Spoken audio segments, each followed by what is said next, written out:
মৰমৰ ছাত্ৰ ছাত্ৰীসকল, তোমালোকক পুনৰ আমাৰ এই ক্লাছলৈ স্বাগতম জনাইছোঁ।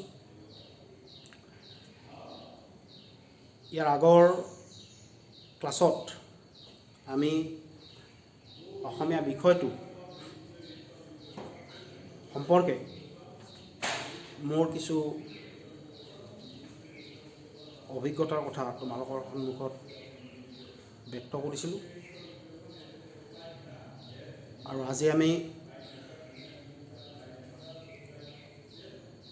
পাঠ এটা বিষয় হিচাপে ল'ম। সেইদিনা মই কৈছিলোঁ তোমালোকে নিশ্চয়কৈ পঢ়িছা পাঠটো, যে সত্যনাথ বৰাৰ ধনৰ ব্যৱহাৰ শীৰ্ষক পাঠটো আমি ল'ম। এতিয়া এই পাঠটোৰ বিষয়ে পঢ়াৰ আগত যে আমাৰ কিতাপখন যদি আমি চাওঁ, কিতাপখনত পাঠটো নিৰ্বাচন কৰাৰ উদ্দেশ্য কিছু দিয়া থাকে আৰু সেই উদ্দেশ্যত জোনাকী যুগৰ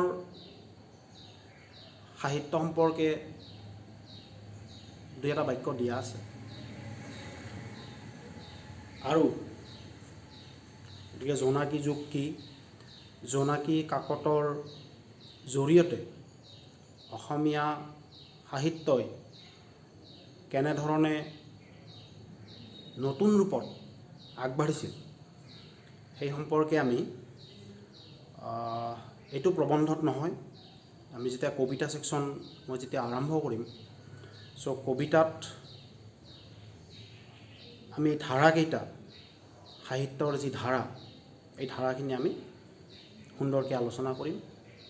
অলৰেডি বাইদেৱে তোমালোকক কবিতা এটা নিশ্চয়কৈ আৰম্ভ কৰিছেই,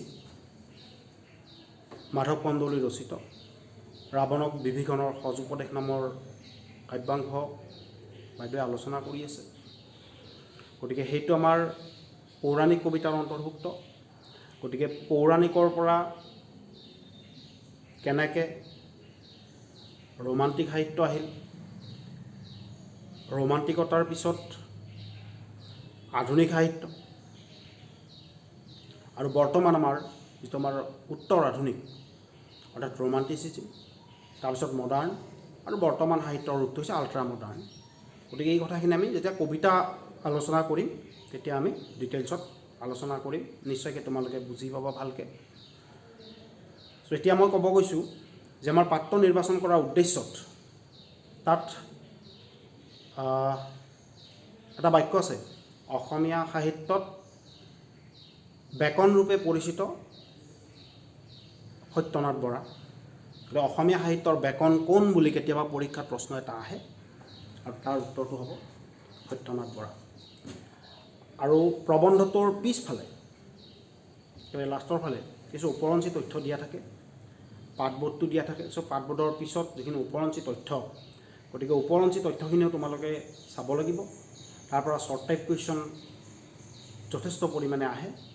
গতিকে ওপৰঞ্চি তথ্যত এই কথাখিনি খুব সুন্দৰকৈ দিয়া আছে যে বেকন আৰু ছেমুৱেল স্মাইলছ, যে এই দুগৰাকী লেখকৰ যি লেখন ৰীতি, যি ৰাইটিং ষ্টাইল, সেই ৰাইটিং ষ্টাইলৰ লগত সত্যনাথ বৰাৰ লিখনিৰ মিল আছে। আৰু তাৰ ওপৰঞ্চি তাত যে সত্যনাথ বৰাদেৱে উষা, তাৰপিছত তোমাৰ আসাম বন্ধু, এনেকুৱা ধৰণৰ আলোচনীৰ সম্পাদক হৈছিল, সম্পাদনা কৰিছিল। গতিকে এই তথ্যখিনিও তাত তোমালোকে পাবা। এইখিনি তোমালোকে চাব লাগিব, পঢ়িব লাগিব আৰু মনত ৰাখিব লাগিব। অসমীয়া বিষয়টোত যদি ভাল নম্বৰ পাব লগা হয় তেতিয়াহ'লে এটা কথা স্পষ্ট যে শ্বৰ্ট টাইপ যিমানখিনি কুৱেশ্যন থাকিব, শ্বৰ্ট টাইপ কুৱেশ্যন 100% শুদ্ধ হ'ব লাগিব। এতিয়া শ্বৰ্ট টাইপ বুলি কোৱাৰ লগে লগে ভেৰি শ্বৰ্ট টাইপটোকে মানে বুজোৱা নাই যে কেৱল মাত্ৰ 1 নম্বৰী কুৱেশ্যনখিনি, সেইখিনি নহয়। যে 1 নম্বৰী, 2 নম্বৰী আৰু 3 নম্বৰী, 1 নম্বৰী, 2 নম্বৰী, 3 নম্বৰী যিকেইটা কুৱেশ্যন থাকিব, সেই কুৱেশ্যনৰ আনচাৰ 100% শুদ্ধ হ'ব লাগিব, নিট এণ্ড ক্লিন হ'ব লাগিব। আৰু যদি সেইখিনি শুদ্ধ হয়, প্লাছ মই কৈছোঁৱে আগৰ ক্লাছতো যে আমাক অলপ খুব কম সংখ্যক আমাৰ ব্যাকৰণ লাগিব। ব্যাকৰণখিনি যদি শুদ্ধ হয়, ব্যাকৰণ মাত্ৰ 10 নম্বৰৰ কাৰণে লাগে। চ' এই ব্যাকৰণখিনি যদি আমাৰ শুদ্ধ হয় আৰু শ্বৰ্ট টাইপ কুৱেশ্যন যদি আমি 100% শুদ্ধ লিখিব পাৰোঁ, তেতিয়াহ'লে আমি অসমীয়া বিষয়ত নিশ্চয়কৈ আমি ভাল নম্বৰ পাব পাৰোঁ।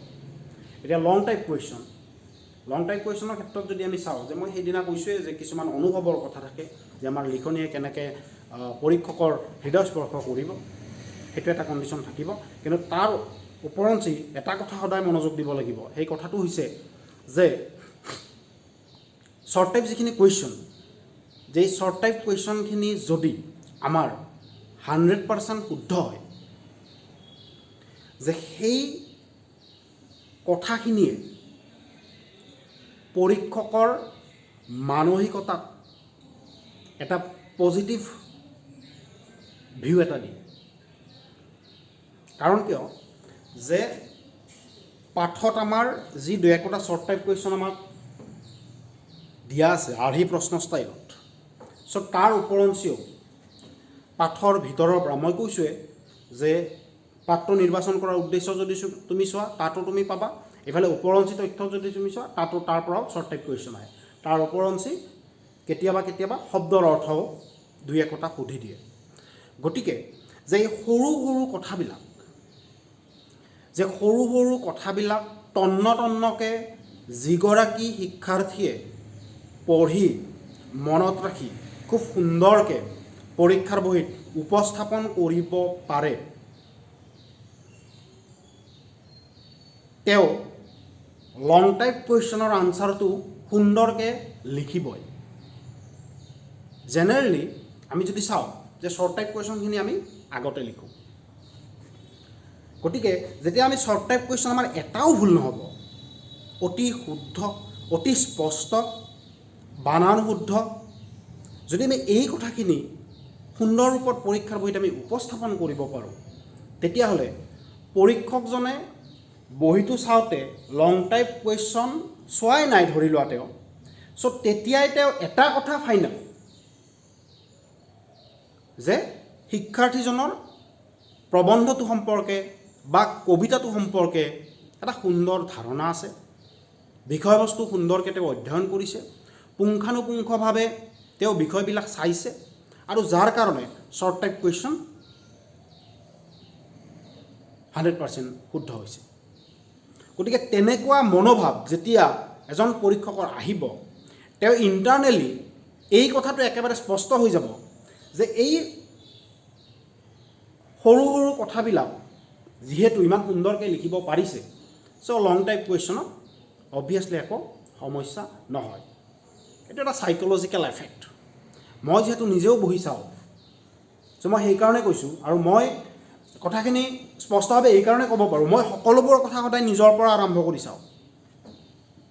ছেকেণ্ড পাৰ্চন বেলেগ, যে কোনোবাই মোক কিবা ক'ব সেইটো পিছত, সেইটো ছেকেণ্ডাৰী হয়। এট ফাৰ্ষ্ট এইটো বস্তু চাওঁ যে এই কথাখিনিয়ে মোক কেনেকৈ ৰিয়েক্ট কৰে, কাৰণ মই কমন পিপল হয়।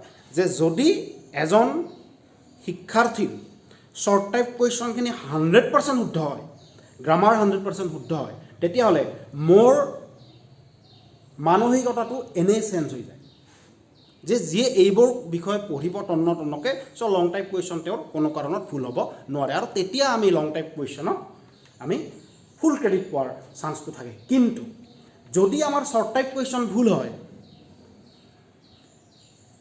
ভুল হোৱা মানেই তোমাৰ সেই লিখনিয়ে কথাখিনি ডিছপ্লে কৰে পৰীক্ষকৰ সন্মুখত, যে দৰাচলতে মই বিষয়টো বা মই পাঠটো তন্নকৈ পঢ়া নাই, যে যাৰ কাৰণে মোৰ শ্বৰ্ট টাইপ কুৱেশ্যন লিখোঁতে ভুল হৈছে। গতিকে তন্নকৈ পঢ়া নাই বুলি অট'মেটিক কুৱেশ্যনৰ আনচাৰকেইটাই ডিছপ্লে কৰি দিব, আৰু সেইটো পৰীক্ষকে ধৰি ল'ব, তেতিয়া তেওঁৰ চাইক'লজিকেল এফেক্ট হ'ব, তুমি পঢ়াই নাই আল্টিমেট। গতিকে লং টাইপ কুৱেশ্যন তোমাৰ অতি সুন্দৰ হ'লেও তাত কেতিয়াবা ইয়াৰ প্ৰভাৱটো, নিগেটিভ যিটো প্ৰভাৱ, এই প্ৰভাৱটো পৰাৰ চান্স থাকে। নিশ্চয়কৈ তোমালোকে কথাখিনি বুজি পাইছা মই কি ক'ব গৈছোঁ। আৰু সেই চান্সটো আমি পৰীক্ষকক কোনো কাৰণতে দিব নোৱাৰোঁ। মই আগৰ ক্লাছতো কৈছোঁ যে জানিবও লাগিব, বুজিবও লাগিব, উপস্থাপন সুন্দৰ হ'ব লাগিব, তেতিয়াহে আমি নম্বৰ পাম। আমি জানো, বুজিও পাইছোঁ, কিন্তু পুংখানুপুংখভাৱে পঢ়া নাই, তন্নতন্নকৈ চোৱা নাই, চ' পৰীক্ষাত আমি লিখিব নোৱাৰিলোঁ, তেতিয়া কিন্তু আমি কোনো কাৰণত এটা ভাল নম্বৰ পাবলৈ, এতিয়া ভাল নম্বৰটোৰ মাৰ্জিনটো কি হ'ব সেইটো আমি এনেই অনুমান কৰোঁ, হয়, যে আমি ভাল নম্বৰ বুলি কৈছোঁ, কিমানৰ পৰা ভাল নম্বৰ হ'ব। আমি আচলতে ভাল নম্বৰটো কিমান পাইছোঁ সেইটো নধৰোঁ, যে কিমান নম্বৰ পাইছোঁ সেইটো নধৰোঁ। যিমান কমকৈ আমাৰ নম্বৰ মাইনাছ হ'ব সেইটোৱে আমাৰ ভাল নম্বৰ। যিমান কমকৈ, ছাপ'জ মোৰ 1 নম্বৰ ভুল হৈছে, চ' 99 পাইছোঁ, ভাল নম্বৰ। 2 নম্বৰ ক'ৰবাত মিছ হৈছে, সেইটোৱে যে ক'ৰবাত মিছ হৈছে মানে যে লং টাইপ কুৱেশ্যন 5 নম্বৰৰ কাৰণে এটা কুৱেশ্যন আছিল, 2টা কুৱেশ্যন ছাপ'জ 5 নম্বৰৰ কাৰণে যে 4.5 পাইছোঁ, চ' তাত 1 নম্বৰ মাইনাছ হৈ গ'ল। বা আমি নাটকৰ কুৱেশ্যনত 6 নম্বৰী কুৱেশ্যন আহে, 6 নম্বৰী কুৱেশ্যন, চ' আমি 5 মাৰ্কছ এটা পালোঁ, 6ৰ ভিতৰত 5 পাইছোঁ, চ' তাত 1 নম্বৰ, আৰু ইয়াতে হাফ মিলাই কিনে 1 নম্বৰ, 2 নম্বৰ, টোটেলত আমি 98 পালোঁ, সেইটোহে ভাল নম্বৰৰ কথা কৈছোঁ মই।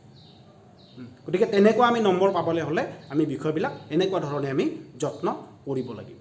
এতিয়া মই তোমালোকক কৈছিলোঁ যে আমি বিষয়টো আমি কেনেকৈ মজা কৰিম, হয়, গতিকে আমি বিষয়টো যদি আমি মজা কৰিব লগা হয় তেতিয়াহ'লে আমি যে গতানুগতিক আমি যেনেকৈ পঢ়োঁ সেই কথাবিলাক আমি অলপমান যদি ব্যতিক্ৰমকৈ চিন্তা কৰোঁ, মই জাষ্ট কৈছোঁ যেতিয়া অফলাইন যেতিয়া আমাৰ ক্লাছ হ'ব তেতিয়া নিশ্চয়কৈ আমি মানে কি আৰু কথাবিলাক যে বডি লেংগুৱেজেও বহুতখিনি কথা যিহেতু আমাক শিকায়, গতিকে এই কথাখিনি আৰু সুবিধাজনক নিশ্চয়কৈ হ'ব। তথাপি মই এটা আভাস দিছোঁ তোমালোকক যে ধনৰ ব্যৱহাৰ যিটো প্ৰবন্ধ, এই প্ৰবন্ধটো তোমালোকে যদি পঢ়িছা তেতিয়াহ'লে তাত তোমালোকে পাইছা যে ধন আমি কেনেকৈ ব্যৱহাৰ কৰা উচিত। গতিকে আমি প্ৰবন্ধটোৰ যিটো নামকৰণ চাবা, যে প্ৰবন্ধটোৰ এই নামকৰণটো যদি আমি চাওঁ,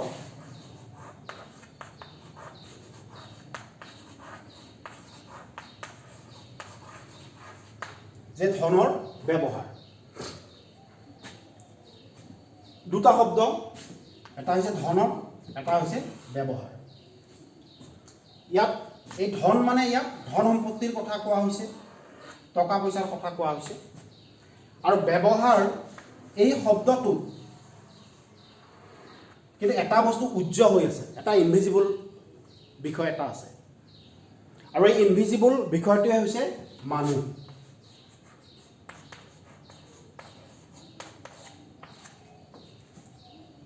যে ইনভিজিবল বিষয়টো হৈছে মানুহ।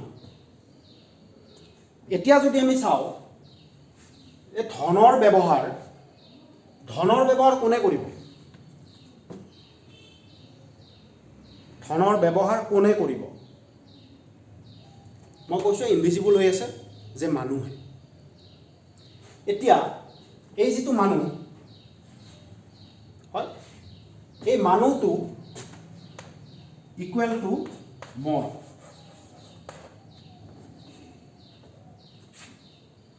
যে অসমীয়া বিষয়টো হয় লিটাৰেচাৰ, সাহিত্য বিষয়, সঁচা কথা, কিন্তু আমি যদি চাওঁ যে অসমীয়া বিষয়টো চাইণ্টিফিক,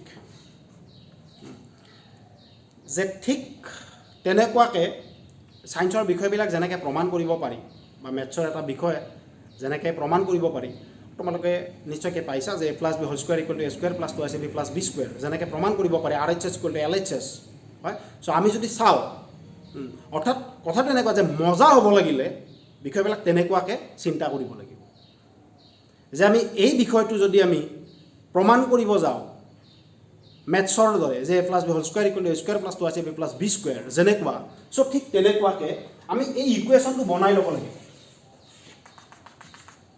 যেনেকুৱাকৈ মই কৈছোঁ যে ধনৰ ব্যৱহাৰ, 2টা শব্দ, ধন মানে ইয়াত টকা পইচাৰ কথা কোৱা হৈছে, সম্পত্তিৰ কথা কোৱা হৈছে, আৰু ব্যৱহাৰ। চ' ব্যৱহাৰ বুলি কোৱাৰ লগে লগে এনেইতো ব্যৱহাৰ হ'ব নোৱাৰে, কোনোবাই ব্যৱহাৰ কৰিব লাগিব, কোনোবা ইকুৱেল টু এজন মানুহ, আৰু মানুহ ইকুৱেল টু মই। যে মই নিজে যদি প্ৰবন্ধকাৰে যি মানুহৰ কথা কৈছে সেই মানুহজন যদি মই নিজে হৈ লওঁ তেতিয়াহ'লে বিষয়বিলাক অতি স্পষ্ট হৈ পৰিব।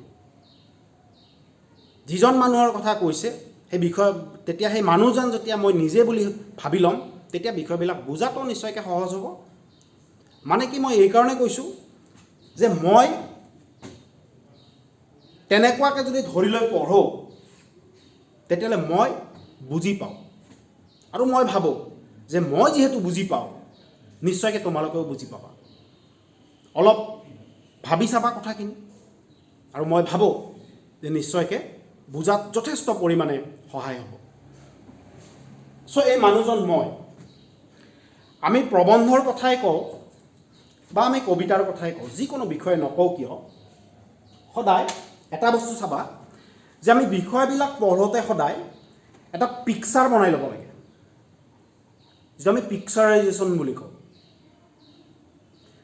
যে বিষয়বিলাকৰ এটা পিকচাৰ বনাই ল'ব লাগিব। এতিয়া পিকচাৰটো আমি ক'ত বনাওঁ?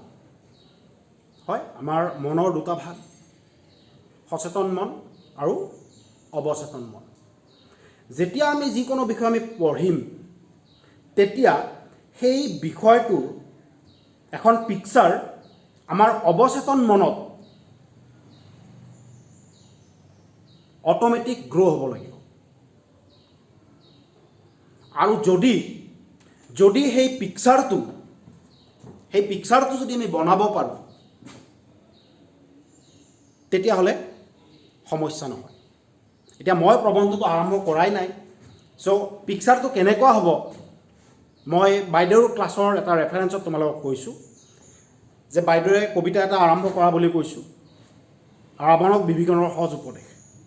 ঠিক আছে, চ' বাইদেৱে কবিতাটো নিশ্চয়কৈ খুব সুন্দৰকৈ ডিছকাশ্যন কৰিছে, তোমালোকে নিশ্চয়কৈ বুজিও পাইছা।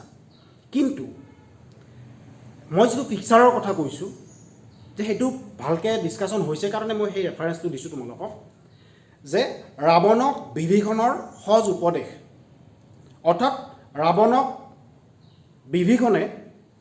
ভাতৃ বিভীষণে সজ উপদেশ দিব আহিছে, কিবা এটা ভাল উপদেশ দিছে। কিয়? প্ৰশ্নবোধক। 1 নম্বৰ কণ্ডিশ্যন, কিয়? ভাল উপদেশ এই কাৰণেই দিছে যে নিশ্চয় তেওঁ কিবা বেয়া কাম কৰিছে। আল্টিমেট আহি গ'ল বিষয়টো যে তেওঁ কিবা বেয়া কাম কৰিছে। গতিকে পিকচাৰটো বনাই লোৱা যে ৰাৱণে ৰাজসভাত বহি আছে, তাত বিভীষণ সোমাইছে, বিভীষণে সোমাই ৰাৱণক উপদেশ দিছে। কিতাপখনত নাই, সেই পিকচাৰটো কিতাপখনত নাই, তাত জাষ্ট কবিতা অংশহে আছে। কিন্তু কবিতা অংশ পঢ়াৰ লগে লগে আমাৰ অৱচেতন মনত যদি ৰাৱণৰ ৰাজসভাৰ এটা চিত্ৰ আমি অংকন কৰিব পাৰোঁ তেতিয়াহ'লে সেই চিত্ৰটোৱে সমগ্ৰ বিষয়বস্তু আমাক কি কৰিব? তাৰ পৰা লাইভ কৰিব। আমি যেনেকুৱাকৈ টিভিত লাইভ টেলিকাষ্ট চলোঁ, লাইভ টেলিকাষ্ট যেনেকৈ আমি চাওঁ, চ' তেনেকুৱাকৈ লাইভ চলিব। আৰু মই ভাবোঁ যে এই প্ৰবন্ধটোৰ ক্ষেত্ৰতো যদি আমি এটা লাইভ টেলিকাষ্ট বনাই ল'ব পাৰোঁ, যে ধনৰ ব্যৱহাৰ মানুহে কৰিব, সেই মানুহজন মই, অৱচেতন মনত যদি পিকচাৰাইজেশ্যন কৰিব পাৰোঁ তেতিয়াহ'লে বিষয়টো আমি অলপ বেলেগকৈ নিশ্চয়কৈ চিন্তা কৰিব পাৰোঁ। যেনেকুৱাকৈ মই কৈছোঁ যে যদি এই যে ধন আৰু মানুহ মানে মই, যে এই ধন আৰু এই মানুহ এই দুটা বিষয় যদি লগ নহয়,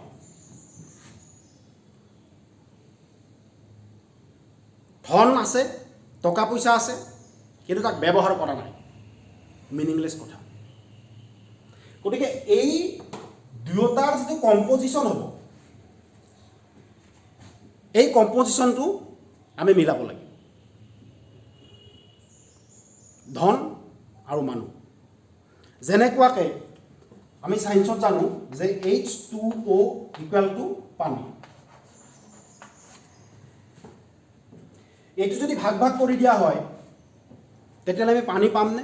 নাপাওঁ, ৰিজাল্টটো আমি নাপাওঁ। যেতিয়া ইয়াক কি কৰা হ'ব, এইটো যেতিয়া ৰিয়েকশ্যন যিটো হ'ব এই কম্পজিশ্যনটো, তেতিয়া তাত আমি পানী পাম। আৰু মই সেইকাৰণে কৈছোঁ যে অসমীয়া বিষয়টো হয় লিটাৰেচাৰ, তাত কোনো সন্দেহ নাই, কিন্তু আমি ছায়েন্সৰ দৰে বা মেথছৰ দৰে আমি তাক কিছু পৰিমাণে অবভিয়াছলি আমি ভাবিব পাৰোঁ যে ইয়াকো যদি আমি চাওঁ যে ধন সম্পত্তি আৰু মানুহ এই দুটা বস্তু যদি আমি ছেপাৰেটকৈ ৰাখোঁ তেতিয়াহ'লে প্ৰবন্ধটোৰ বিষয়বস্তুখিনি আমাৰ বুজাত বহুত দিগদাৰী হ'ব আৰু যদি দুয়োটা বস্তুক আমি মিলাই দিওঁ তেতিয়াহ'লে প্ৰবন্ধটো আমি অলপ বেলেগ দৃষ্টিভংগীৰে নিশ্চয়কৈ পৰ্যালোচনা কৰা হ'ব এতিয়া তুমি চাবা যে ধনৰ এটা নিজৰ পৰিচয় আছে মানুহৰ এটা নিজৰ পৰিচয় আছে স্বতন্ত্ৰ ধন সুকীয়া মানুহ সুকীয়া দুয়োটাৰ দুটা বেলেগ বেলেগ পৰিচয় কিন্তু যেতিয়া এই দুটা বিষয় যেতিয়া লগ হ'ব যে এই দুটা বিষয় যেতিয়া লগ হ'ব তেতিয়া কি হ'ব যে এইটো ৰিয়েকশ্যনত এই ৰিয়েকশ্যনটোত ধনৰ যিটো নিজস্ব চৰিত্ৰ থাকিব ধনৰ যিটো নিজস্ব চৰিত্ৰ থাকিব সেই চৰিত্ৰটোৱেও কি কৰিব ৰূপ সলাব ই কিছু চেঞ্জ আনিব বা ধনৰ ক্ষেত্ৰত কিছু চেঞ্জ আহিব ঠিক একেদৰে এইটো ৰিয়েকশ্যনত কি হ'ব যে মানুহজনৰো কিছু সলনি হ'ব যিটো চৰিত্ৰ এই চৰিত্ৰটো সলনি হ'ব অৰ্থাৎ মানুহ এজনে ধন কেনেকুৱা ধৰণে ব্যৱহাৰ কৰিব সেই ব্যৱহাৰৰ ওপৰত মানুহজনৰ চৰিত্ৰ নিৰ্ভৰ কৰিব চাবা কথাখিনি যে মানুহ স্বতন্ত্ৰ এটা সুকীয়া বিষয় কিন্তু সেই মানুহজনৰ লগত যেতিয়া আমি ধনৰ এটা ৰিয়েকশ্যন কৰিম ধনটো যেতিয়া আমি সংযোগ কৰি দিম ধন সম্পত্তিৰ তেতিয়া এই মানুহজনৰ চৰিত্ৰ সলনি হৈ যাব প্ৰবন্ধটো যদি তোমালোকে পঢ়িছা তাত তোমালোকে পাইছা যে কিছুমানক আমি কি কওঁ যে ধন যিয়ে খৰচ কৰিব নোখোজে খৰচ কৰিবলৈ টান পায় তেওঁক আমি কি বুলি কৈছোঁ কৃপণ বুলি কৈছোঁ কটকিনা বুলি কৈছোঁ প্ৰবন্ধটোত আছে ধুনীয়াকৈ যে সেই যে মানুহজন কৃপণ সেইটো তেওঁৰ চৰিত্ৰ তেওঁ কৃপণ কিহৰ কাৰণে হ'ল কেৱল মাত্ৰ ধনৰ কাৰণে কোনোবা এজন মানুহ ধনৱন্ত খুব ধনী ব্যক্তি কিহৰ কাৰণে ধনী হ'ব পাৰিছে ধনৰ কাৰণে গতিকে এংগলবিলাক তুমি চোৱা একে ধন কোনোবা এজন হৈছে কৃপণ কোনোবা এজন দুখীয়া কোনোবা এজন ধোৱাখুলীয়া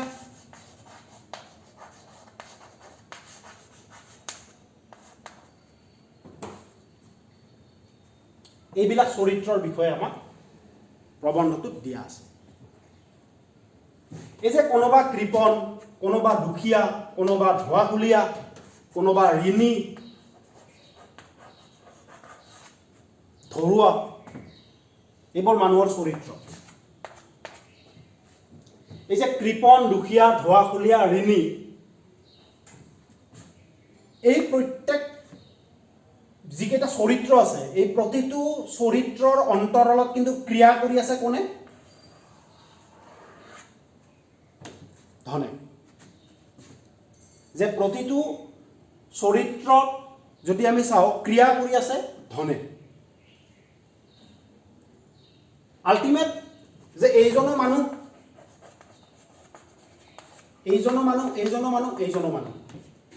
কিন্তু মানুহৰ জীৱনত তেওঁ ধন সম্পত্তি কি ধৰণে ব্যৱহাৰ কৰিছে যে সেই মানুহজনৰ জীৱনত ধন সম্পত্তি কেনেধৰণে তেওঁ ব্যৱহাৰ কৰিছে কেনেধৰণে তেওঁ খৰচ কৰিছে কেনেধৰণে তেওঁ ছেভিংছ কৰিছে কেনেধৰণে তেওঁ জমা কৰিছে য'ত তাৰ ওপৰত বা তেওঁ টানত পৰি তেওঁ ধাৰ ল'বলগীয়া হৈছে যাক আমি ঋণী বুলি কৈছোঁ চ' এই গোটেই বিষয়বোৰ কিন্তু নিৰ্ভৰ কৰি আছে ধনৰ কাৰণে। গতিকে যে এই টকা পইচা সম্পত্তি ধন ইয়াৰ লগত যেতিয়া মানুহ কম্পজিশ্যন হ'ব, যেতিয়া এটা ৰিয়েকশ্যন হ'ব, চ' এই ৰিয়েকশ্যনৰ ফল এইবোৰ, এই ৰিয়েকশ্যনৰ ফল হ'ব এইবোৰ। আৰু মই সেইকাৰণে কৈছিলোঁ যে আমি অলপ বেলেগকৈ নিশ্চয়কৈ আমি বিষয়বিলাক চিন্তা কৰিব পাৰোঁ। যে মই মানুহজনৰ কথা কৈছোঁ, যে এই মানুহ ইকুৱেল টু মই নিজে, যে এই মানুহজন যদি যে কোনোবাই চাপ'জ যে কোনোবাই একেবাৰে টকা পইচা আছে কিন্তু তেওঁ খৰচ নকৰে, কৃপণৰো ভাগ দিয়া হৈছে তাত, যে মানুহ কৃপণালী কৰে কিন্তু এনেকুৱা কৃপণ যে তেওঁ খৰচ নকৰে। এই যে আমি কৈছোঁ তেওঁ খৰচ নকৰে, হয়, সেই তেওঁজন ইকুৱেল টু যদি মই নিজে, তেতিয়াহ'লে তাৰ যিটো ফিলিংছ, সেই ফিলিংছটো বুজাত সহজ হ'ব। যে যদি মই মোৰ পইচা আছে, টকা সম্পত্তি মোৰ আছে, কিন্তু মই খৰচ নকৰোঁ, তেতিয়াহ'লে কৃপণৰ যিটো ফিলিংছ, সেই ফিলিংছটো মোৰ হ'ব। যে মই ইয়াত মানে কি খৰচ নকৰে মানে কেনেকুৱা কেনেকুৱা কাৰণত খৰচ নকৰে সেই কথাখিনি ক'ব গৈছোঁ, যে কি কি বিষয়ত তেওঁ খৰচ নকৰে, যাৰ কাৰণে কৃপণ বুলি কোৱা হৈছে। আৰু সেইজন যদি মই হয়, তেতিয়াহ'লে ময়ো যদি সেইবিলাক বিষয়ত যদি মই টকা সম্পত্তি পইচা যদি মই খৰচ নকৰোঁ, তেতিয়াহ'লে মই কৃপণ হিচাপে চিহ্নিত হ'ম।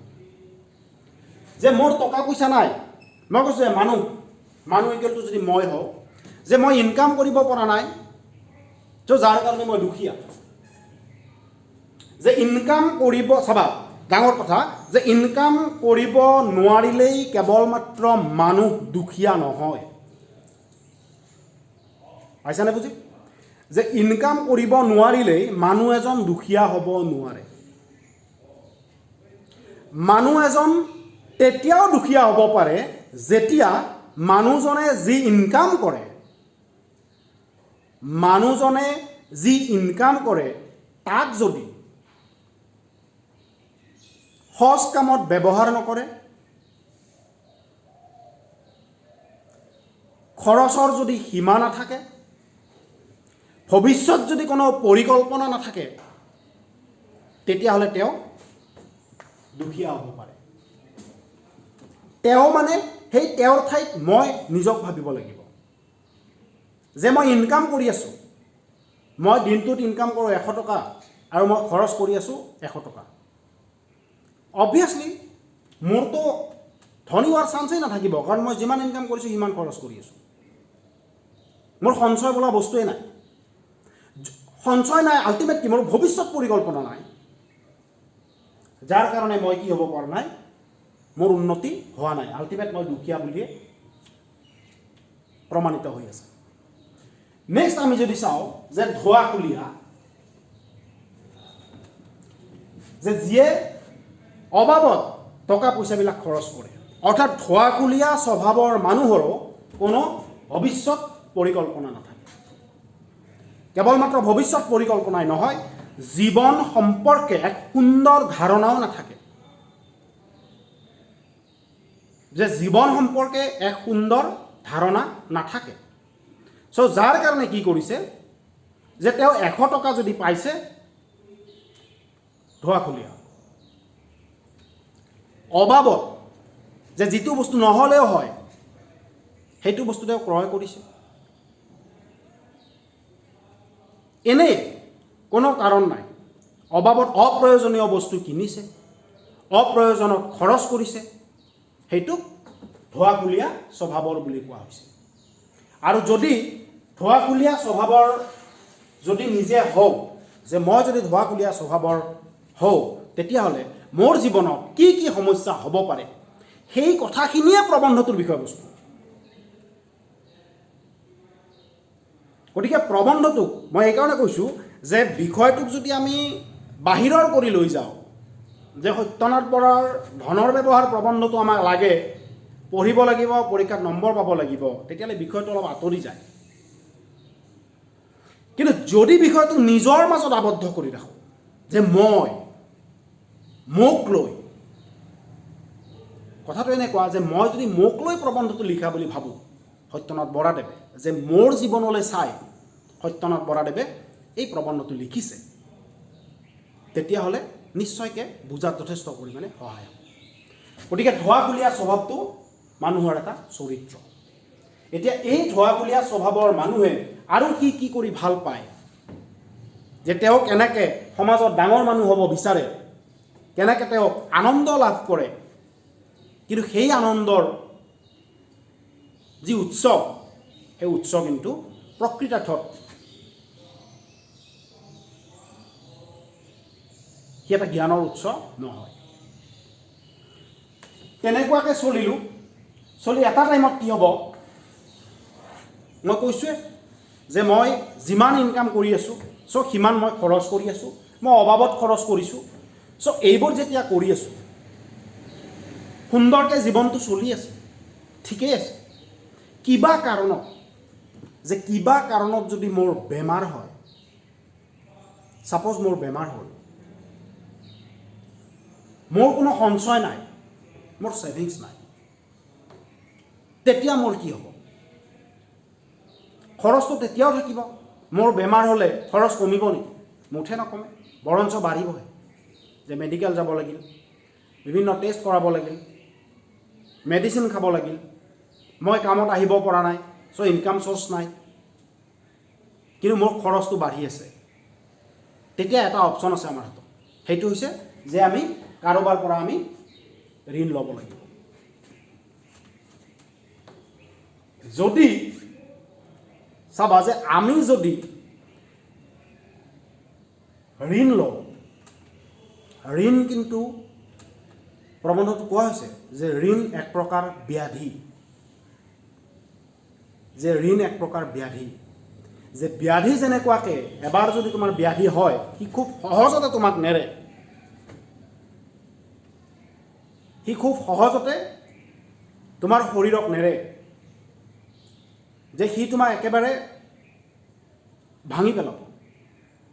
চ' ঋণ তেনেকুৱা এক প্ৰকাৰ ব্যাধি, যিয়ে মানুহৰ জীৱন কি কৰি দিব পাৰে? পংগু কৰি দিব পাৰে। এতিয়া যে এই ঋণ, আৰু ডাঙৰ কথা যে যদি আমি ঋণ লওঁ, কাৰোবাৰ পৰা আমি ধাৰত লৈছোঁ, চ' এই ধাৰে লোৱা পইচা খৰচ কৰোঁতে কিন্তু আমি মুঠেও চিন্তা নকৰোঁ। কাৰণ কিয়? যে সেইটো মই নিজে অৰ্জন কৰা নহয়, তাত কষ্ট পোৱা নাই, মই ঋণ লৈছোঁ। চ' ঋণৰ যি পইচা, এই পইচা খৰচ কৰোঁতে মুঠেও কুণ্ঠাবোধ নকৰোঁ, তাতেও আমি অবাবত খৰচ কৰিছোঁ। ঋণ লৈছোঁ মানে আল্টিমেট কি? ঋণটো এবাৰ খুজিব লাগিব। আৰু সেইকাৰণে প্ৰবন্ধাকে কৈছে যে ঋণ যদি আমি লওঁ, তেতিয়াহ'লে ঋণ পৰিশোধ কৰাটো ইমান সহজ কথা নহয়।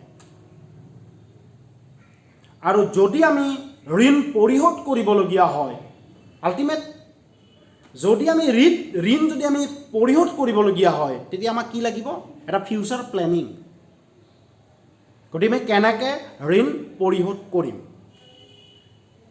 গতিকে কেনেকৈ ঋণ পৰিশোধ কৰোঁ, ঋণটো পৰিশোধ কৰিবলৈতো কি কৰিব লাগিব? আল্টিমেট ইনকাম লাগিব। এতিয়া যদি আমি চাওঁ যে মই যদি ভালে থকা অৱস্থাত যে মই 100 টকা যদি ইনকাম কৰোঁ, তাৰ যদি মই ডেইলি 10 টকাকৈ যদি মই যিমান দিন কাম কৰি আছোঁ, চ' ডেইলি 10 টকাকৈ যদি মই ছেভ কৰোঁ, হয়, যে এইখিনি মোৰ বেমাৰৰ নামত, তেতিয়াহ'লে মোৰ যদি বেমাৰ হয়, এটা মোৰ হিউজ এটা এমাউণ্ট অবভিয়াছলি অলৰেডি মোৰ কি হ'ব?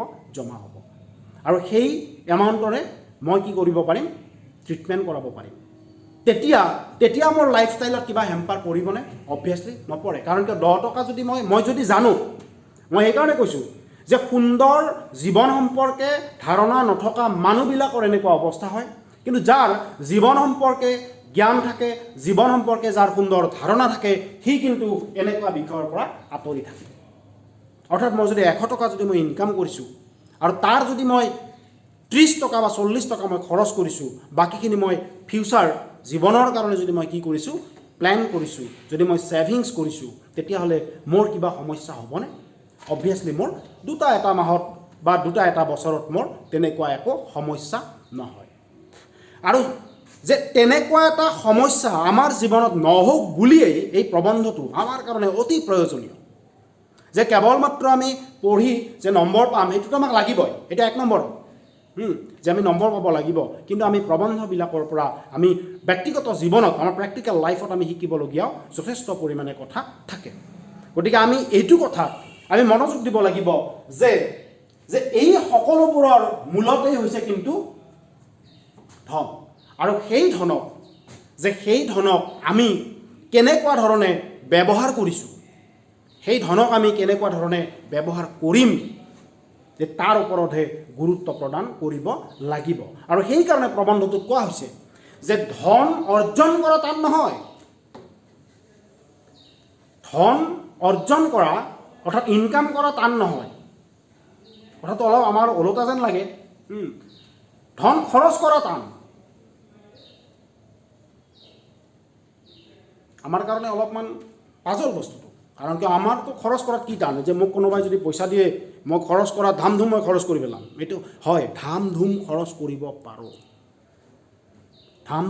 কৰিব পাৰোঁ, কিন্তু সেয়া প্ৰকৃত কামত ধনৰ সৎ ব্যৱহাৰ নহয়।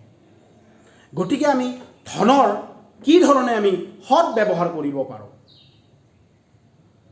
যে ধনৰ যেতিয়া আমি সৎ ব্যৱহাৰ কৰিম, চাবা এই মই কম্পজিশ্যনটোৰ কথা এইকাৰণে কৈছোঁ যে ধনৰ যেতিয়া আমি সৎ ব্যৱহাৰ কৰিম তেতিয়া আমাৰ জীৱন কি হ'ব, সুখ আৰু স্বাচ্ছন্দ্যময় হ'ব।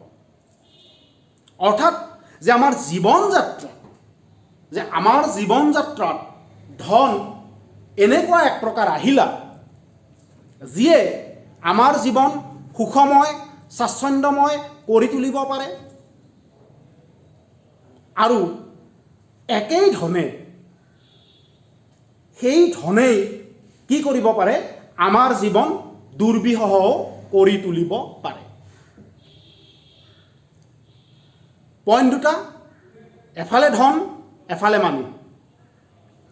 ধন আৰু মানুহ যেতিয়া লগ হ'ব তেতিয়া জীৱনটো সুখ আৰু স্বাচ্ছন্দ্যময় কৰি তুলিব পাৰে কেতিয়াবা, আৰু কেতিয়াবা জীৱনটো দুৰ্বিষহ কৰি তুলিব পাৰে। এই গোটেই বিষয়টো নিৰ্ভৰ কৰিব কিহৰ ওপৰত, কেৱল মাত্ৰ ব্যৱহাৰৰ ওপৰত, যে আমি ধন প্ৰকৃতাৰ্থত আমি কেনেকৈ ব্যৱহাৰ কৰিছোঁ। যদি আমি ধনৰ যদি আমি সৎ ব্যৱহাৰ কৰিছোঁ তেতিয়াহ'লে সেই ধনে আমাক সুখ দিব, আমি স্বাচ্ছন্দ্যময় জীৱন যাপন কৰিব পাৰিম। আৰু যদি আমি ধনৰ যদি আমি সৎ ব্যৱহাৰ কৰিব নাজানো, সৎ ব্যৱহাৰ যদি আমি কৰিব নোৱাৰোঁ, তেতিয়াহ'লে সেই ধনৰ কাৰণে কি হ'ব, আমাৰ জীৱন দুৰ্বিষহ হৈ পৰিব। গতিকে প্ৰবন্ধটোৰ অভাৰঅল যদি আমি কথাখিনি আলোচনা কৰিব যাওঁ তেতিয়াহ'লে প্ৰবন্ধটোৰ মূল কথা হ'ব এইখিনি। এতিয়া যে এই কথাখিনি ক'বলৈ যাওঁতে আমাৰ ৰেফাৰেঞ্চত ভালেখিনি কথাই কোৱা হৈছে। যেনেকুৱা ধনৰ ব্যৱহাৰৰ কথা কোৱা হৈছে, যে মানুহে দুই ৰকমে ধন ব্যৱহাৰ কৰিব পাৰে। ধনৰ ব্যৱহাৰ কৰিব পাৰে। তাত সুন্দৰকৈ দিয়া আছে প্ৰবন্ধত, যে নাম্বাৰ 1 যদি আমি চাওঁ যে ধনৰ জৰিয়তে কি কৰিব পাৰি, নিজৰ সুখ সম্পদৰ আহিলা যোগাৰ কৰি ল'ব পাৰি। যে ঘৰ গাড়ী বান্দি বেটী এইবোৰ সকলোবোৰ হয়, যে নিজৰ যিবিলাক লাক্সাৰিয়াছ বস্তু, সেই লাক্সাৰিয়াছ বস্তুবিলাক আমি লৈ কি কৰিব পাৰোঁ, জীৱনটো আমি যাপন কৰিব পাৰোঁ। গতিকে ধনৰ জৰিয়তে সুখ সম্পদৰ আহিলা আহৰণ কৰিব পাৰি, সঁচা কথা। 2 নম্বৰৰ কাৰণে কেতিয়াবা কুৱেশ্যনত আহে, কেতিয়াবা মানে এইটো ইম্পৰ্টেণ্ট কুৱেশ্যন অতি, ধনৰ 2 প্ৰকাৰ ব্যৱহাৰ। আৰু ছেকেণ্ড অপশ্যন যে নম্বৰ 2ত যদি আমি চাওঁ যে ধনেৰে আৰু কি কৰিব পাৰি, যে ধনেৰে আনৰ উপকাৰো সাধন কৰিব পাৰি। অৰ্থাৎ এই ধনৰ জৰিয়তে আমি কি কৰিব পাৰোঁ, অন্য মানুহৰ আমি উপকাৰ সাধন কৰিব পাৰোঁ। কেনেকুৱাকৈ, যে কাৰোবাৰ খাবলৈ ভাত নাই, চ' মোৰ তাত ধন আছে, গতিকে মই তেওঁক কি দিব পাৰোঁ, ভাত দিব পাৰোঁ। পিন্ধাৰ কাপোৰ নাই, চ' মই তেওঁক কাপোৰ দিব পাৰোঁ। ক'ৰবাত স্কুল স্থাপন হোৱা নাই, গতিকে মই তাত মোৰ এই ধনৰ জৰিয়তে স্কুল স্থাপন কৰি মই সেই সমাজখনৰ উন্নতি সাধন কৰিব পাৰোঁ। ক'ৰবাত মেডিকেল নাই, গতিকে মই মেডিকেল বনাই দিব পাৰোঁ। গতিকে ধনৰ জৰিয়তে একফালে আমি কি কৰিব পাৰোঁ, নিজৰ জীৱন সুখময় স্বাচ্ছন্দ্যময় কৰিব পাৰোঁ, আৰু 2 নম্বৰত আমি কি কৰিব পাৰোঁ, আনৰ আমি উপকাৰ সাধনো কৰিব পাৰোঁ ধনৰ জৰিয়তে। গতিকে আমি ধনক আমি কি ৰূপত ব্যৱহাৰ কৰিম সেইটো সম্পূৰ্ণৰূপে নিৰ্ভৰ কৰিব মানুহজনৰ ওপৰত। আৰু এই মানুহজন, মই কৈছোঁ যে এই মানুহজন যদি মই হওঁ, চ' মই কেনেকুৱা কামত কি ধৰণে খৰচ কৰিব পাৰিম, এইখিনিয়ে কথা। আৰু গোটেই প্ৰবন্ধটোৰ কথাখিনি যদি চাওঁ, চ' এনেকুৱা যে এই পইণ্টবিলাক, যে এই পইণ্টবিলাকত একোটা বিশ্লেষণ দিয়া আছে। মই কৈছোঁ যে প্ৰবন্ধটো সদায় পঢ়াৰ লগে লগে বা আলোচনা কৰাৰ লগে লগে এটা পিকচাৰাইজেশ্যন। এতিয়া তুমি চাবা যে এই যে মই লিখি দিছোঁ যে ধন শব্দটোৰ মাজত থাকিল কৃপণ, দুখীয়া, ধোঁৱাকুলীয়া, ঋণী, এনেকুৱা চৰিত্ৰ। এতিয়া এই প্ৰত্যেকটো চৰিত্ৰৰ এগেইনষ্টতে আমি একোটা পেৰাগ্ৰাফ পাম। গতিকে এই প্ৰত্যেকটো চৰিত্ৰৰ এগেইনষ্টত যেতিয়া আমি পেৰাগ্ৰাফবোৰ যেতিয়া আমি পঢ়িম, তেতিয়া এই পিকচাৰটোৱে নিশ্চয়কৈ আমাক সহায় কৰিব যে ধনৰ ব্যৱহাৰত কি কি বিষয় আছে, ধনৰ ব্যৱহাৰ প্ৰবন্ধটোত কি কি বিষয় আছে, এই পিকচাৰটোৱে নিশ্চয়কৈ তোমাক সহায় কৰিব। যে আমি চাইছোঁ প্ৰথম শব্দ এটা যে কৃপণ, যে কৃপণৰ তাত ধৰ্ম দিয়া আছে, যে কৃপণে কি কৰি ভাল পায়, যে কৃপণে তেওঁ কি খৰচ কৰিব নোৱাৰে, এনেয়ে খৰচ কৰিব নোৱাৰেনে? এনেইতো খৰচ কৰিব নোৱাৰে নহয়, খৰচ কৰিব পাৰে নিশ্চয়কৈ। যে যেতিয়াই তেওঁ হয়তো খৰচ কৰোঁ বুলি ভাবে কিন্তু তেওঁ খৰচ কৰিব নোৱাৰে, চ' তেওঁৰ মাইণ্ডত কিবা এটা কথাই ক্লিক কৰে যে মই কিয় খৰচ কৰিম। এই যে মই কিয় খৰচ কৰিম বা তেওঁ খৰচ কৰিব নোৱাৰে প্ৰশ্নবোধক হোৱাই, চ' তেওঁৰ এটা কণ্ডিশ্যন থাকে। যে কি কণ্ডিশ্যনত, যে কেতিয়াবা কিছুমান মানুহে ভাবে যে তেওঁ ধন সম্পত্তি, অগাধ ধন সম্পত্তিৰ মালিক হ'ব, তেওঁ ইনকাম কৰিব, খৰচ নকৰে, কেৱল মাত্ৰ ইনকাম কৰিব, আৰু কৰি তেওঁ কি কৰিব, যে এইখন পৃথিৱীত তেওঁ এজন নিজকে ধনী ব্যক্তিৰূপে পৰিচিত হ'ব। আল্টিমেট তেওঁৰ জীৱনৰ সেইটো উদ্দেশ্য, যে তেওঁৰ তেনেকুৱা এটা উদ্দেশ্য আছে কাৰণে তেওঁ কি নকৰে, তেওঁ খৰচ নকৰে। আৰু তেওঁ খৰচ নকৰে কাৰণেই তেওঁৰ চৰিত্ৰ হৈ পৰিছে কৃপণ। এইটো এটা কণ্ডিশ্যন। নেক্সট এটা কণ্ডিশ্যন যদি আমি চাওঁ, যে এক প্ৰকাৰ কৃপণে কি ভাবে, যে তেওঁৰ জীৱনত তেওঁ খৰচ নকৰে, ঠিক আছে, যে তেওঁৰ জীৱনত খৰচ নকৰে, কিন্তু তেওঁ কি কৰিব, যে তেওঁৰ যি উত্তৰ প্ৰজন্ম, যে তেওঁৰ ল'ৰা ছোৱালীয়ে, সতি সন্ততিয়ে যাতে সুখ আৰু স্বাচ্ছন্দ্যৰে জীৱন কটাব পাৰে, তাৰ কাৰণে তেওঁ কৃপণালি কৰে। যে এইটো এটা কৃপণৰ ধৰ্ম দিয়া আছে। আমি কথাবিলাক খুব সাধাৰণভাৱে লৈছোঁ, যে আমি প্ৰেক্টিকেল লাইফত আমি জীৱনত পোৱা এনেকুৱা বা দেখা শুনা এনেকুৱা মানুহৰ পৰা এই কথাখিনি আমি প্ৰবন্ধটোৰ বিষয়ে আমি আলোচনা কৰিম। আমি পাঠভিত্তিক টোটেল আলোচনা নিশ্চয়কৈ আগবঢ়াম। কিন্তু আমি যদি চাওঁ যে বিষয়বিলাক আচলতে আমাৰ মাজতে আছে, প্ৰবন্ধটোৰ বিষয়খিনি আমাৰ মাজতে আছে, আমাৰ জীৱনৰ পৰাই তাক বুটলি লৈছে। গতিকে আমাৰ মাজত থকা, আমাৰ জীৱনৰ, আমি প্ৰেক্টিকেল লাইফত সদায় পাই থকা বিষয়খিনি আমাৰ কাৰণে কিয় টান হ'ব? কোনো কাৰণত হ'ব নোৱাৰে।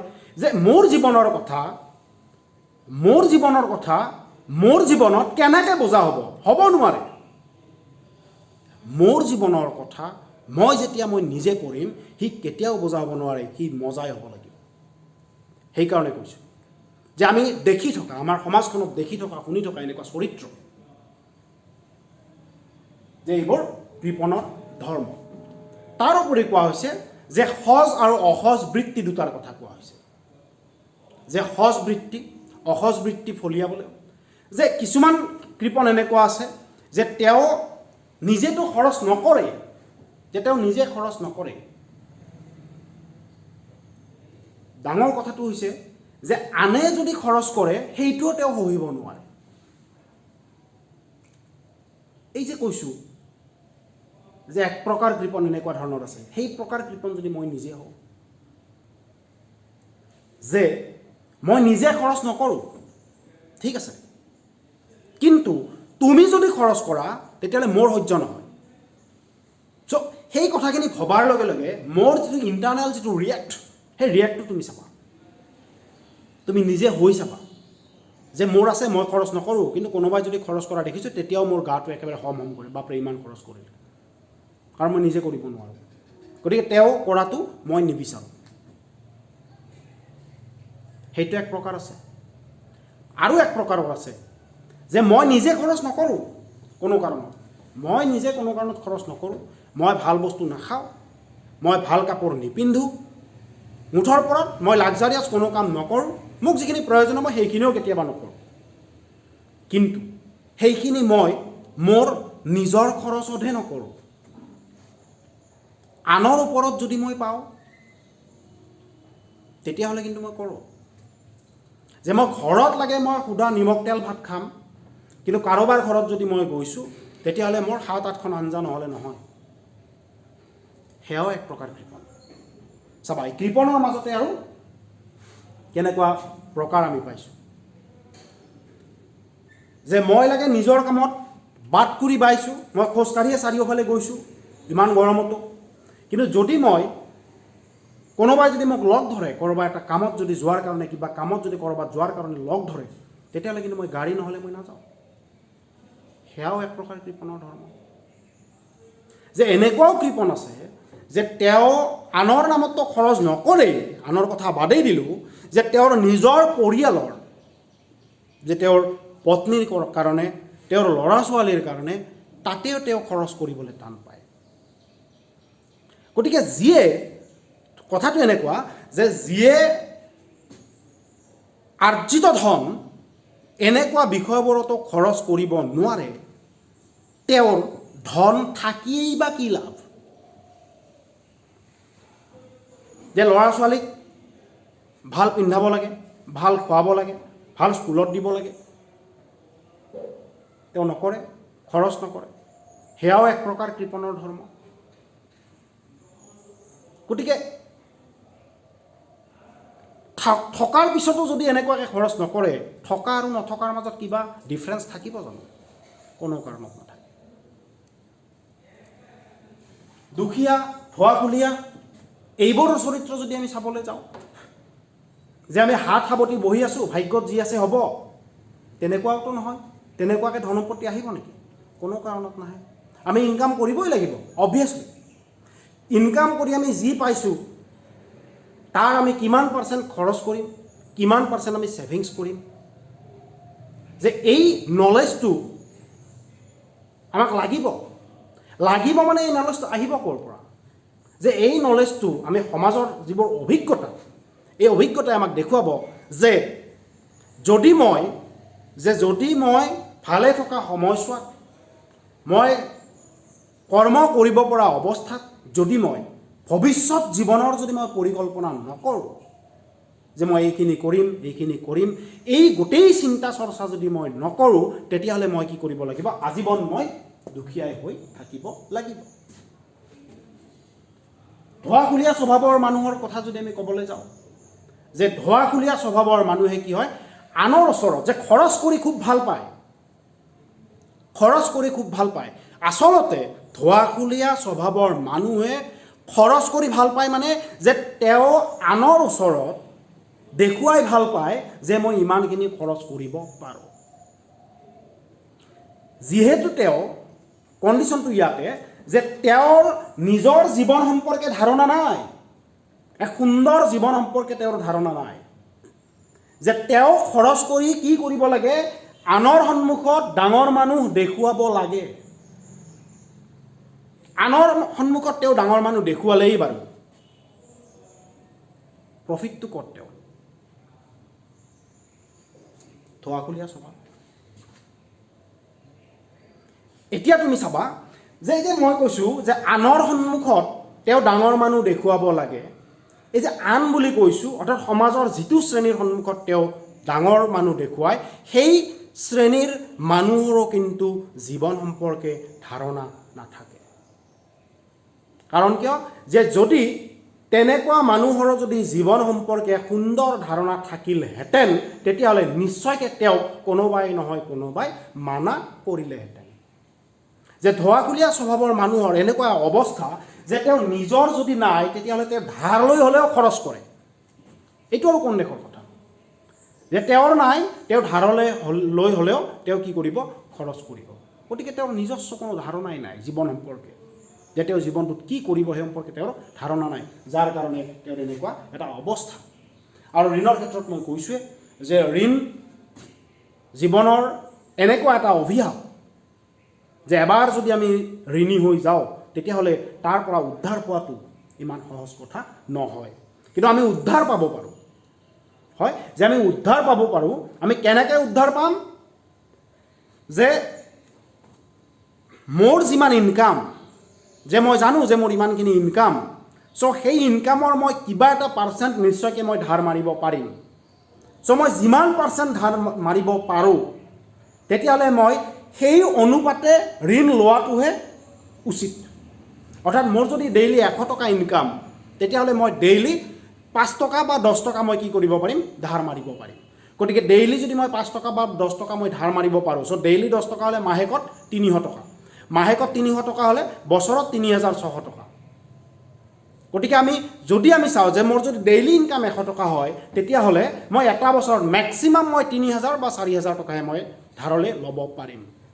কাৰণ কিয়? যে মই নিজৰ ইনকাম চ'ৰ্চৰ পৰা মই কি কৰিব লাগিব? ধাৰটো লাহে লাহে মই মাৰি যাম।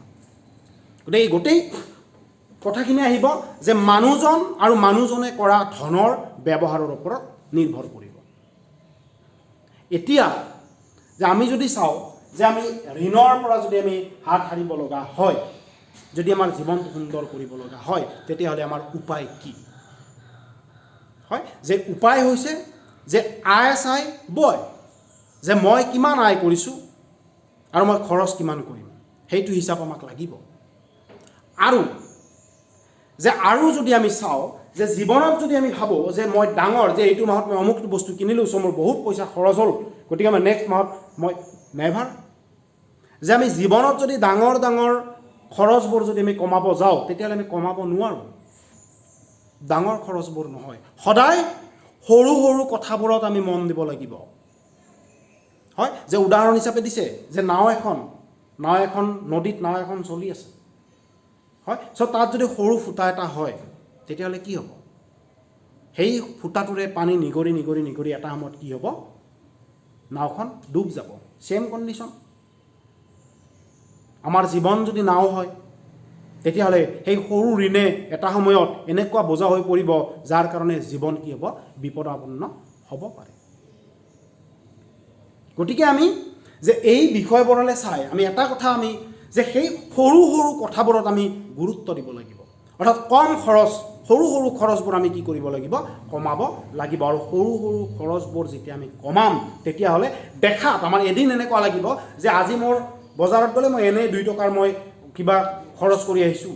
চ' দেখাত 2 টকা, এদিনত 2 টকা হ'লে মাহেকত 60 টকা যদি আমি বছৰত হিচাপ কৰোঁ। গতিকে এই খৰচবোৰ, সৰু সৰু খৰচবোৰ যেতিয়া আমি কমাম, সৰু সৰু খৰচবোৰৰ প্ৰতি যেতিয়া আমি গুৰুত্ব দিম তেতিয়া কি হ'ব? আমাৰ এটা ভাল ছেভিংছ অবভিয়াছলি হ'ব। আৰু মই কৈছোঁৱে যে জীৱনত সৰু সৰু কথাবিলাকত আমি যথেষ্ট পৰিমাণে গুৰুত্ব দিয়া উচিত। আৰু যদি আমি সৰু সৰু কথাবোৰত যদি আমি গুৰুত্ব দিওঁ তেতিয়াহ'লে আমি জীৱনত নিশ্চয়কৈ ডাঙৰ কথা চিন্তা কৰিব পাৰিম। আৰু যদি আমি সৰু সৰু কথাবোৰত আমি গুৰুত্ব নিদিওঁ তেতিয়াহ'লে আমি ডাঙৰ কথাত চিন্তা কৰিম, মানে কি আৰু কথাতে কিবা চিন্তা কৰিম বুলি ভাবি থাকোঁ, তেতিয়াহ'লে হয়তো সি সম্ভৱ হৈ নুঠিবও পাৰে। যেনেকৈ মই কৈছোঁ যে সৰু সৰু কুৱেশ্যনৰ আনচাৰবোৰ, সৰু সৰু কথাবোৰ যেতিয়া আমাৰ স্পষ্টৰূপে মনত থাকিব তেতিয়া তাৰ চাইক'লজিকেল এফেক্টটো ডাঙৰ কুৱেশ্যনৰ এনচাৰত পৰিব। 1 নম্বৰী কথা এটা মাত্ৰ শব্দ লিখিব লাগে যে অমুকৰ জন্ম কিমান চনত হৈছিল, ইমান চনত, মাত্ৰ চনটো মনত ৰাখিব লাগে। অমুকৰ গীতৰ পুথিখনত তাতে কোৱা সত্যনাথ বৰাৰ, যে সত্যনাথ বৰাৰ গীতৰ পুথিখনৰ নাম কি? গীতা বুলি। সেই নামটো মাত্ৰ মনত ৰাখিব লাগে। কিন্তু সেই নামটোৰ জৰিয়তে আমি যদি চাওঁ যে সেই কথাখিনি সেই পেৰাগ্ৰাফটো আল্টিমেট মই পঢ়িছোঁ, মোৰ মনত আছে সেই কথাখিনি ডিছপ্লে হৈছে। গতিকে এনেকুৱাকৈ সৰু সৰু খৰচবোৰ, সৰু সৰু কথাবোৰত আমি গুৰুত্ব দি আমাৰ জীৱনটো আমি সুখ আৰু স্বাচ্ছন্দ্যময় কৰি তুলিব লাগে। আজি প্ৰবন্ধটো সম্পৰ্কে মই এটা সাম্যক ধাৰণা তোমালোকক দিবলৈ যত্ন কৰিছোঁ। নেক্সট ক্লাছত আমি প্ৰবন্ধটো ডাইৰেক্ট পাৰ্টবোৰ আৰম্ভ কৰিম। গতিকে মই ভাবিছোঁ অলৰেডি বহুতখিনি তোমালোকে নিশ্চয়কৈ উপকৃত হ'বা, আৰু যদি কিবা সুধিবলগীয়া থাকে তেতিয়াহ'লে সেইটো জনাবা। ঠিক আছে, থেংক ইউ।